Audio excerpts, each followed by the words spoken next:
नमस्कार। आज तारीख है 4 फरवरी 2026 और आज हम ये देखने वाले हैं कि दुनिया भर में जो बड़ी बड़ी रणनीतिक चालें चली जा रही हैं, उनका हमारी रोजमर्रा की जिंदगी पर आखिर असर पड़ता कैसे है। तो चलिए शुरुआत करते हैं सिर्फ एक नंबर से, 1.2%। अब ये सिर्फ एक आंकड़ा नहीं है, बल्कि आज की सबसे बड़ी आर्थिक कहानियों में से एक का सिरा है। ये दरअसल डॉलर के मुकाबले भारतीय रुपए में आई एक जबरदस्त छलांग है। पर सवाल ये है कि ये उछाल आया तो आया कहां से? और पता है, यही सवाल आज की हमारी पूरी पड़ताल के सेंटर में है। एक करेंसी का उछाल, फौजी अभ्यास, पुराने अवशेष और टेक्नोलॉजी का भविष्य, इन सब के बीच क्या कनेक्शन है? चलिए इसे ही समझने की कोशिश करते हैं। तो हमारा पहला पड़ाव है ग्लोबल इकोनॉमी की बिसात। एक ऐसी शतरंज की बाजी जहां भारत और अमेरिका जैसे बड़े खिलाड़ी अपनी ताकत बढ़ाने के लिए बड़े बड़े दांव चल रहे हैं। और आज की सबसे बड़ी खबर इसी बिसात से आई है। भारत और अमेरिका के बीच एक बहुत बड़े, एक ऐतिहासिक ट्रेड एग्रीमेंट का ऐलान हुआ है। और जैसे ही ये खबर आई ना, बाजारों में तो जैसे भूचाल ही आ गया। तो आखिर इस डील में ऐसा है क्या? सीधी सी बात है, अमेरिकी टैरिफ में एक जबरदस्त कटौती हुई है, 50% से सीधे 18% पर। इसका मतलब क्या हुआ? मतलब ये कि भारतीय प्रोडक्ट्स अब अमेरिकी मार्केट में कहीं ज्यादा सस्ते मिलेंगे और जाहिर है ज्यादा कॉम्पिटिटिव भी हो जाएंगे। और इसका असर तो देखिए फौरन दिखने लगा। रुपया मजबूत हो गया, शेयर बाजार ने तो जैसे उड़ान ही भर ली और सरकार के लिए भी उधार लेना सस्ता हो गया। ये विदेशी निवेशकों के लिए एक बिल्कुल साफ सिग्नल था कि भाई, इंडियन इकोनॉमी में पैसा लगाने का यही सही मौका है। अच्छा, अब सिक्के का दूसरा पहलू भी देखते हैं। एक तरफ जहां भारत ट्रेड के जरिए अपनी पहुंच बढ़ा रहा है, वहीं दूसरी तरफ अमेरिका अपने टेक्नोलॉजी के भविष्य को सिक्योर करने के लिए प्रोजेक्ट वॉल्ट लॉन्च कर रहा है। तो ये प्रोजेक्ट वॉल्ट है क्या चीज? ये सब कुछ है क्रिटिकल मिनरल्स के बारे में। मतलब वो एलिमेंट्स, वो तत्व जो हमारी आज की दुनिया को चलाते हैं। आपके स्मार्टफोन से लेकर फाइटर जेट के इंजन तक सब कुछ इन्हीं पर निर्भर है और इनके बिना हमारी टेक्नोलॉजिकल ग्रोथ पर ब्रेक लग सकता है। और इस प्रोजेक्ट का साइज देखिए जरा, पूरे $12 बिलियन। ये कोई छोटी मोटी रकम नहीं है। ये प्राइवेट इंडस्ट्री और सरकार के बीच एक बहुत बड़ा कोलैबोरेशन है। मकसद सिर्फ एक, अमेरिका के पास इन जरूरी खनिजों की सप्लाई कभी कम ना पड़े। ये जो कोट है ना, ये अमेरिकी सोच में एक बहुत बड़े बदलाव की तरफ इशारा करता है। अब इन मिनरल्स की सप्लाई चेन को भी उतना ही जरूरी माना जा रहा है जितना कि देश की सड़कें और पुल। मतलब ये अब नेशनल सिक्योरिटी का हिस्सा है।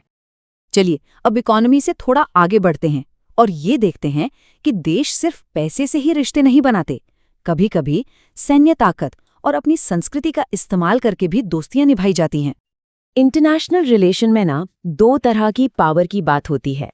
एक है हार्ड पावर, मतलब अपनी मिलिट्री की ताकत दिखाना, और दूसरी है सॉफ्ट पावर, यानी अपनी संस्कृति, अपने इतिहास के जरिए लोगों का दिल जीतना।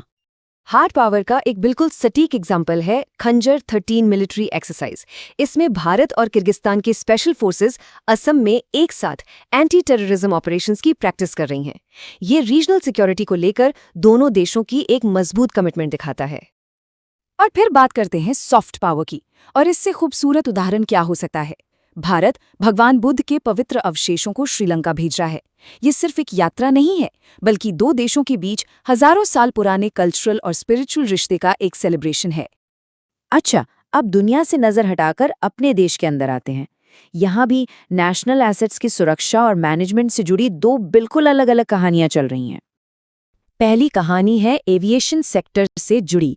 हुआ यूं कि एयर इंडिया के एक बोइंग 787 ड्रीमलाइनर में एक बहुत ज़रूरी स्विच के ख़राब होने की बात सामने आई। और जाहिर है, जब ऐसी खबर आती है तो सेफ्टी को लेकर सवाल तो उठते ही हैं। शुरुआत में सबको यही लगा कि ये कोई टेक्निकल प्रॉब्लम है, लेकिन जब डीजीसीए ने इसकी जांच की तो पता चला कि असल में दिक्कत प्लेन में नहीं, बल्कि उस स्विच को ऑपरेट करने के तरीके में थी। मतलब ये इक्विपमेंट फेलियर नहीं, बल्कि ह्यूमन एरर का मामला था। और इन दोनों में बहुत बड़ा फर्क है। तो इसका सलूशन क्या निकला? कोई नया पार्ट नहीं लगाना है, बल्कि ट्रेनिंग को बेहतर करना है। एयर इंडिया को ये सलाह दी गई है कि वो अपने सभी पायलटों को इसे ऑपरेट करने के सही प्रोसीजर के बारे में फिर से ट्रेनिंग दे, ताकि आगे से ऐसी गलती ना हो। तो एविएशन की इस टेक्निकल दुनिया से निकलकर अब हम चलते हैं गुजरात के खुले मैदानों की तरफ। ये जो आप देख रहे हैं, ये है छारी ढांड, एक ऐसी जगह जिसे हाल ही में एक बहुत बड़ी इंटरनेशनल पहचान मिली है। छारी ढांड को ऑफिशियली रामसर साइट का दर्जा दिया गया है। अब इसका मतलब क्या है?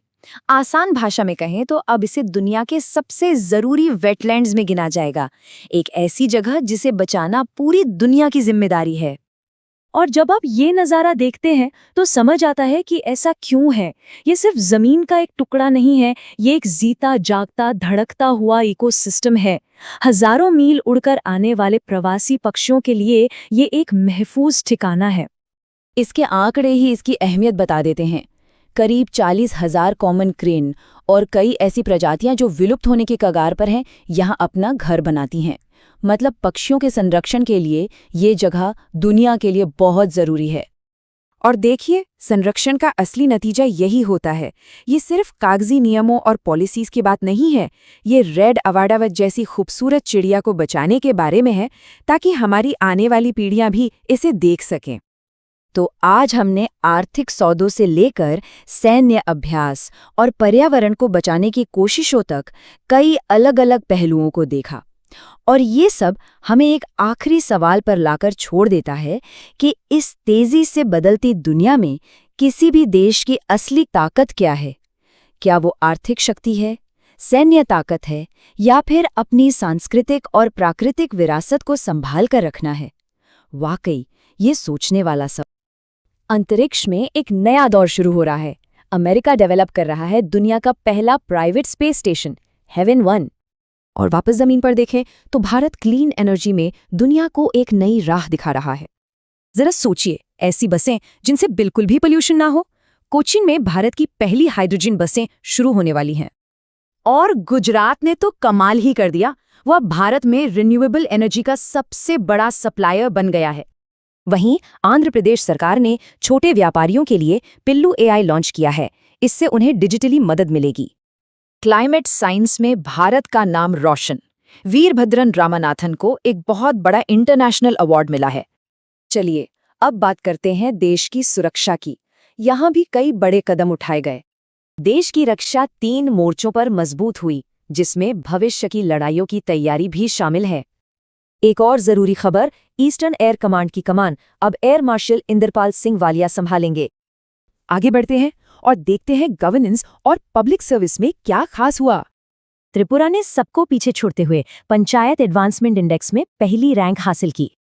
इस दिन 2 बड़े फैसले हुए, एक नदी विवाद को सुलझाने का कदम और लीडरशिप में महिलाओं की एक बड़ी नियुक्ति। और आखिर में एक जरूरी बात, 4 फरवरी का दिन स्वास्थ्य और इंसानियत के लिए भी खास है।